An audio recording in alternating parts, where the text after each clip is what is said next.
ഭംഗിയാ. ഭയങ്കര ഭംഗി എന്നുള്ള പ്രയോഗം തെറ്റാ. നല്ല ഭംഗി. നല്ല ഭംഗി. അതാ കറക്റ്റ്. ഓവറാക്കല്ലേ. പാച്ചന് എത്ര വയസ്സായി? നമ്മളേതാണ്ട് സെയിം ഏജ് ഗ്രൂപ്പ് അല്ലേ? 1-2 വയസ്സ് വ്യത്യാസം കാണും. 34 26 പോയ 2 ആണോ? 8 അല്ലേ? അതിനത്ര ചെറുപ്പാ? പാച്ചന് കല്യാണം കഴിക്കാൻ പ്ലാൻ ഉണ്ടെങ്കിൽ ലേറ്റ് ആവണ്ട കേട്ടോ.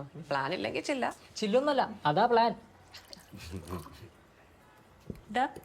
നീ ഒരു 30 കുട്ടികളെങ്കിലും ഒഫീഷ്യലി കണ്ടു കാണില്ലേ? ഞാനത് നിഷേധിക്കുന്നില്ല. ആദ്യമൊക്കെ നല്ല കുട്ടികളും ഉണ്ടായിരുന്നാണെന്നേ.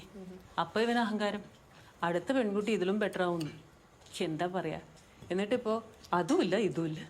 ഒരു പൊറോട്ട കൂടെ ഇടട്ടെ? അതും അപ്പം വേണം. ടൈറ്റായി. എന്നാൽ എനിക്ക് മാത്രം എന്താണാവോ? പറയാൻ പറ്റില്ല. എനിക്കുള്ള പെൺകുട്ടി ഇപ്പൊ എവിടെയെങ്കിലും ബീഫും പൊറോട്ടയും കഴിക്കുന്നുണ്ടാവും. ഉറപ്പായിട്ടും ഫോണിൽ ചൊല്ലിക്കൊണ്ടിരിക്കും. അച്ഛമ്മേ, അങ്കിളുമാര് കഴിച്ചു കഴിയുമ്പോഴേ ആ പുലിമുരി കണ്ട് നിപ്പൊന്ന് കാണിക്കണേ. പിന്നെ സുരേഷ് ഗോപി. ആഹാ, മിടുക്കി. ഓരോ പൊറോട്ട അടിച്ചാൽ അതാ നല്ലത്.